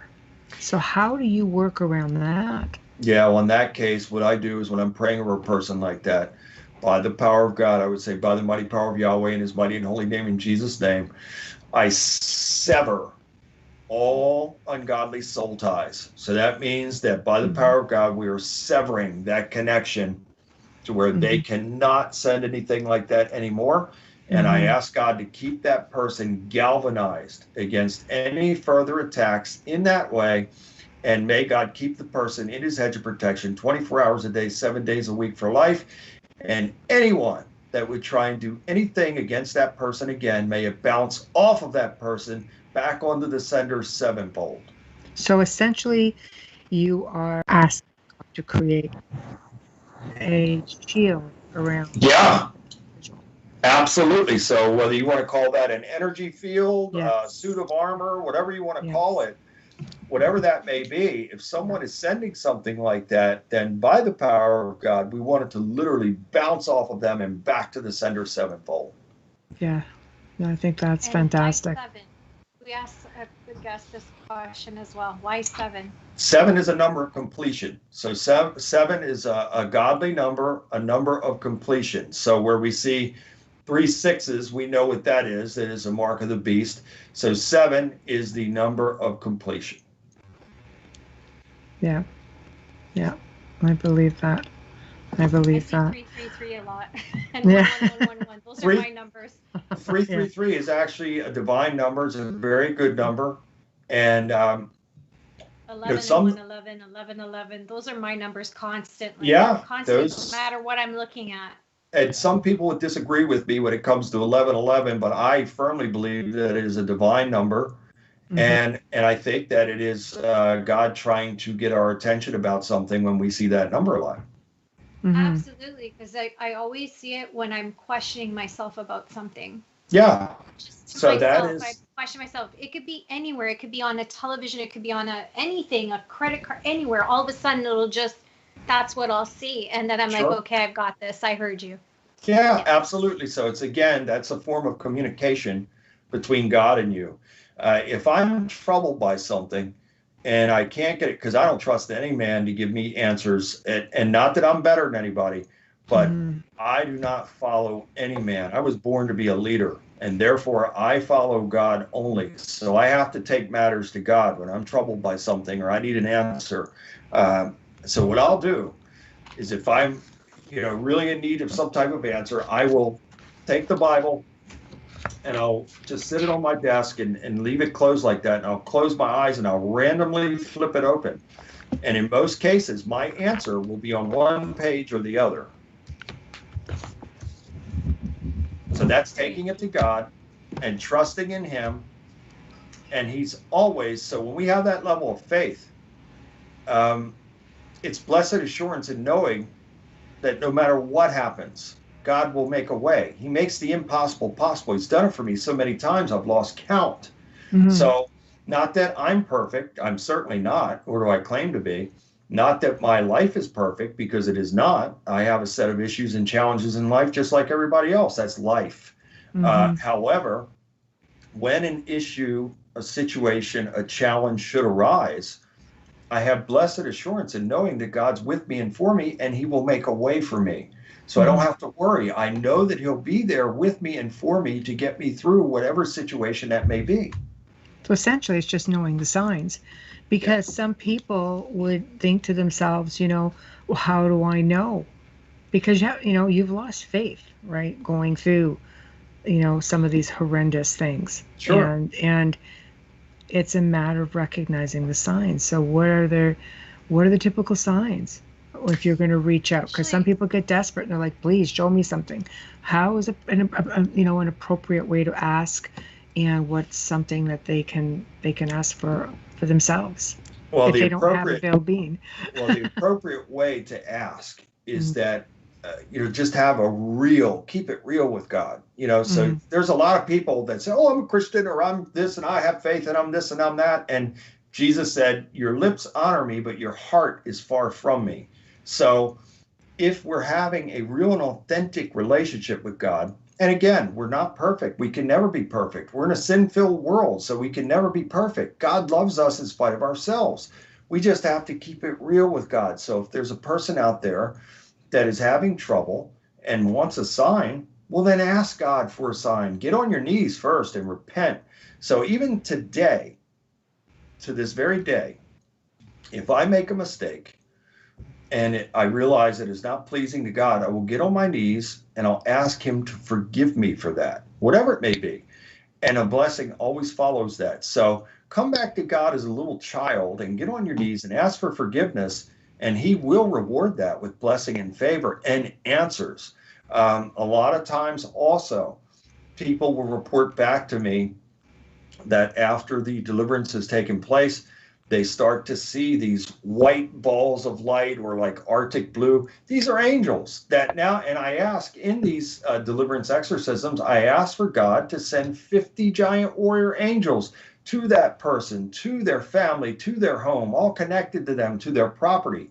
So I say blessings over the land. I say blessings over the home, even the pets. It's very important to cover all the bases, and then God will give these people some confirmation after it's over with, to let them know that they are okay and they're going to be okay. The worst thing that a person could do, and it's quite natural to say it, is to say, yeah, but what if? Yeah, but what if it comes back? That is a very natural thing to say, especially if you're in the fear-based, trauma-based way of thinking. But you're leaving your foot in the door, essentially. Correct. You're not in full faith. If you're questioning, then you have not stepped over to the uncharted waters of faith. And the way I always looked at it was standing on a diving board, getting ready to dive into ice cold water.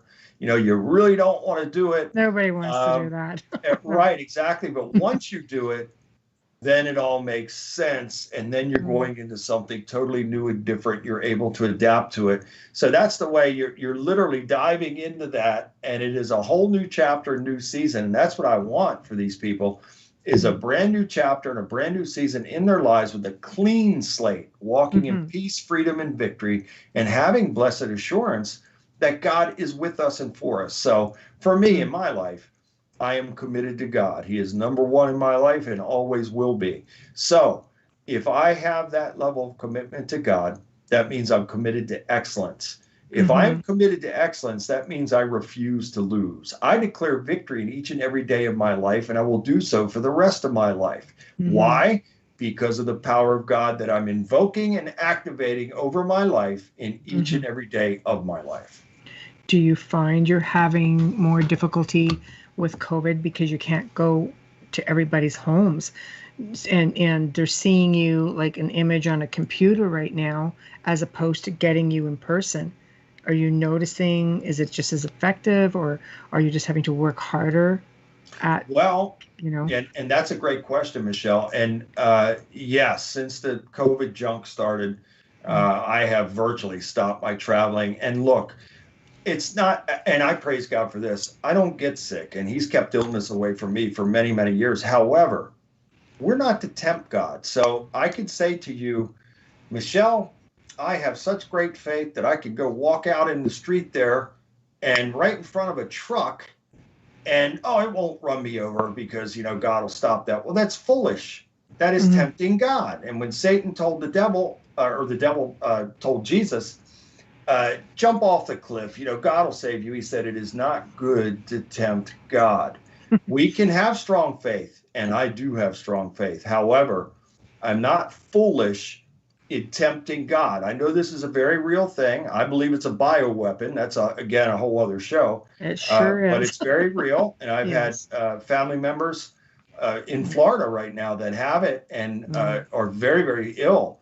And I had a family member recently, my second cousin, just died from this a few weeks ago. Oh, so sorry. And so it's thank you. It's very real. People are getting this. It just drives me crazy when there's people that say, oh, this is all a hoax. Well, it's not a hoax. And this is, was it a created bioweapon in a lab? Probably. Doesn't matter how it got here. We're all in this together now. It's here. I believe that's what they're confusing when they say this is a fake virus. What they mean was it was man-made and planted. Yeah. I believe that's what they're trying to say, but they're so lost in the politics that they're and so lost in being right and angry. I can't even be on Facebook right now. The news feed just turns my stomach to no tomorrow. It's very sad. And then there are a tremendous amount of people that come to me for prayer for either them or their loved ones that have it. And so, all you have to do is look at my Facebook page and you see how many people that, come to me for prayer. And in doing the show every Sunday, I have a list of people that I pray for on the show as well.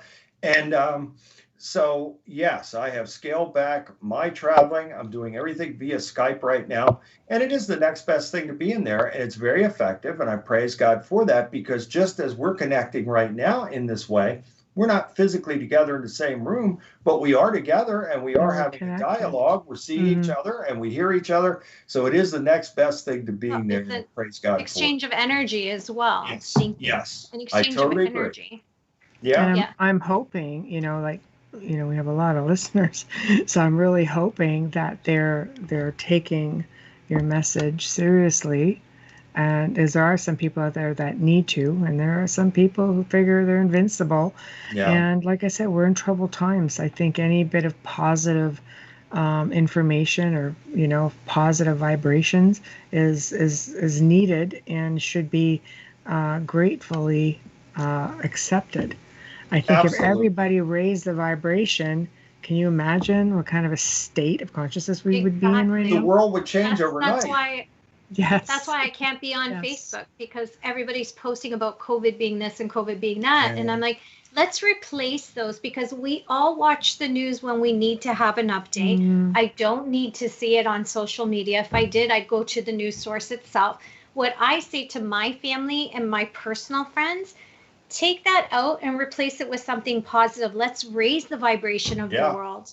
That's right. Raise those frequencies rather than continue spewing out negativity, because you're adding to it, I'm receiving it, and then I'm amplifying it and sending it out to everybody I deal with. And it's exactly what evil wants.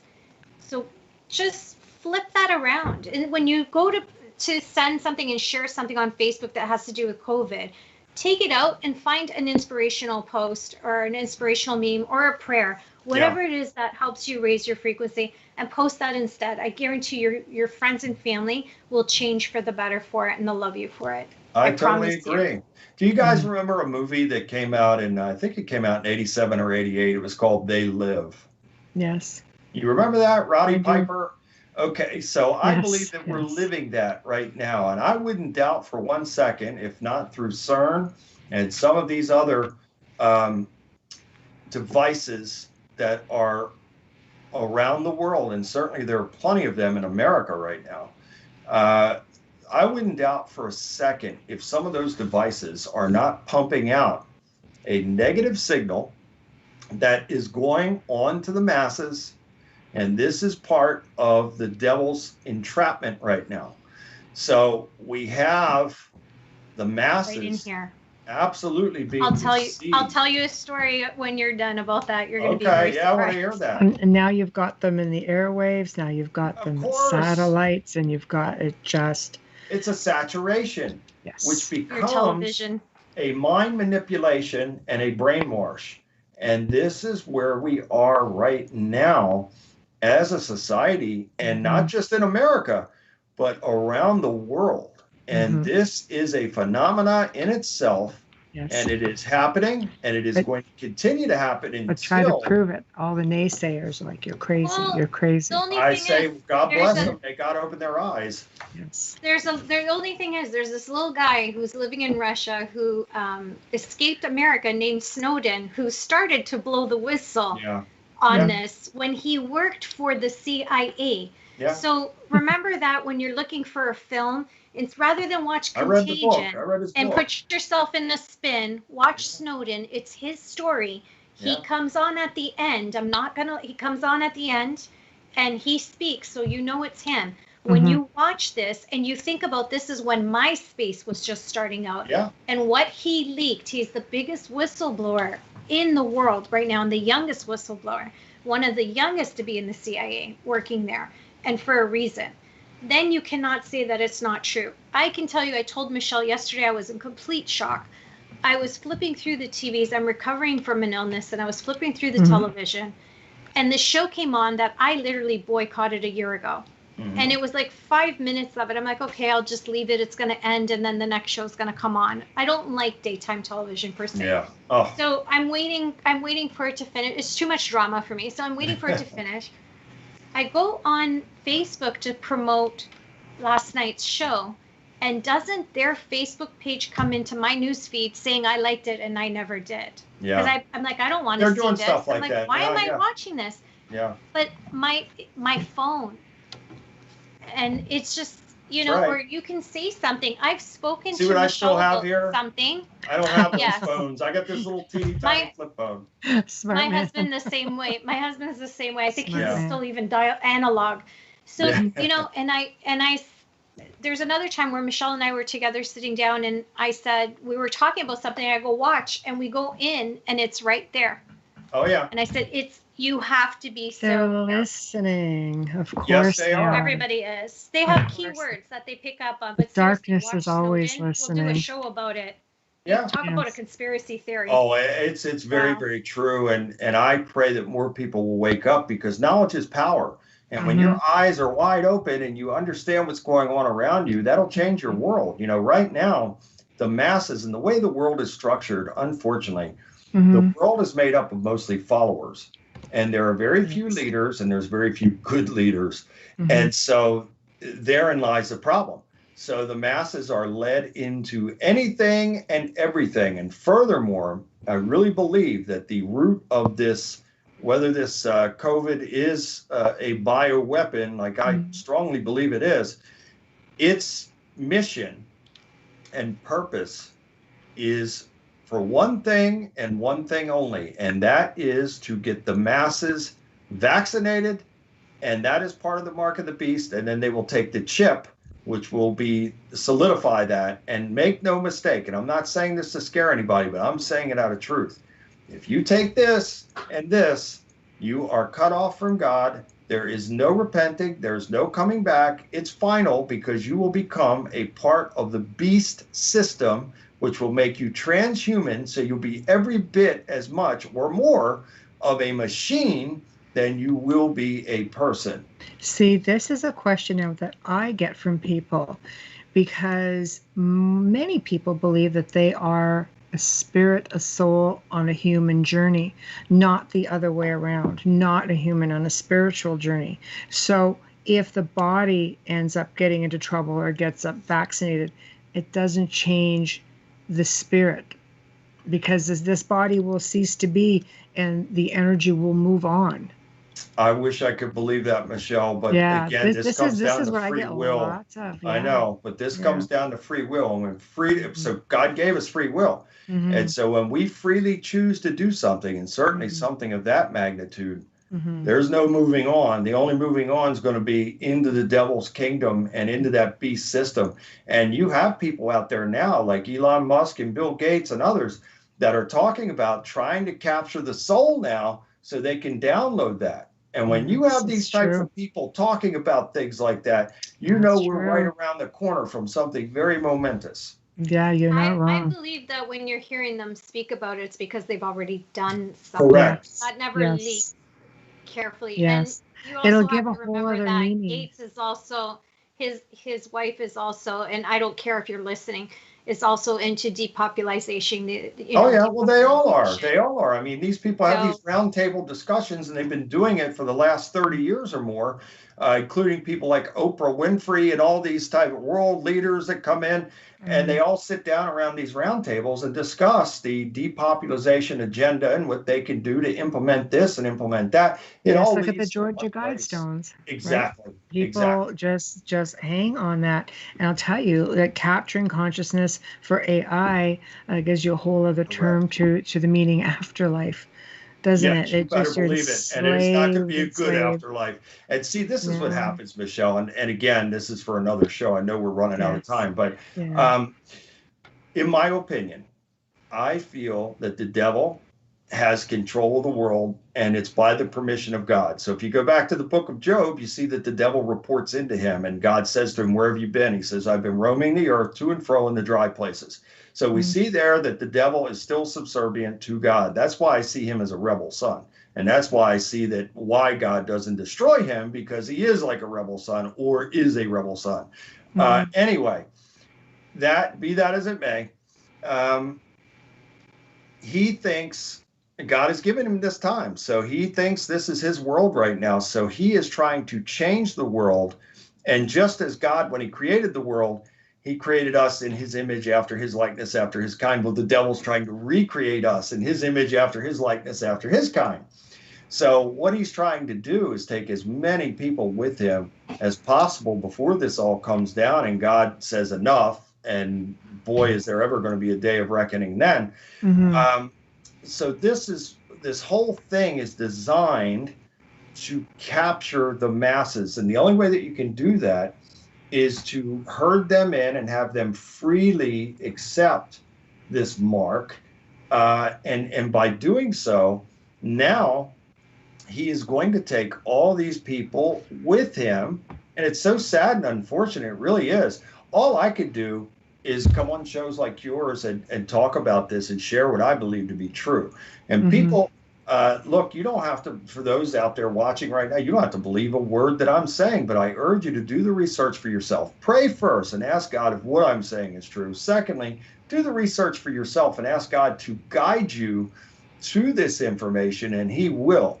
And the truth will set you free. And this is where we are right now. We are on the cusp of all this coming together, and it is the total manipulation of the mind and the brainwash of having the people say, well, I can do anything. I don't have to pay attention to this or that. I mean, I'm free. I can do whatever I want. I don't have to worry about that. And I'm good to go. So the devil doesn't care if you believe in him or not. He wants you to believe in you. He wants you to be in the ego, puffed up. It's all about you. You're going to get to the top no matter how many bodies you got to step over. It doesn't matter, because it's all about you. So the devil is selfish, and he wants you to be selfish. Jesus was selfless. He would do for others and put everybody before himself. There is the difference. Well, unfortunately, on that note, it's like, come on October the 8th. Yeah. We do have you back on October the 8th. Yes, and yeah, that's a whole other list of questions, because I could keep going with this one, believe me. But with that being said, I have to sign us off, and I will do so by thanking everybody who's tuned in, and big thank you, big hug, Bill Bean. Loved having you on. It was my honor and pleasure. Oh, such a pleasure. Really enjoyed it. Thank you to Joe Montaldo for taking amazing care of us as always. Huge thank you to Folgers Crystals, who partially sponsored tonight's show. So please tune in next Wednesday and Thursday evening, as we'll have 2 more amazing guests. And until then, Amelia and I bid you all a good night.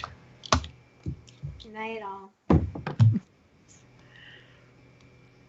Thank you, guys. Thank you.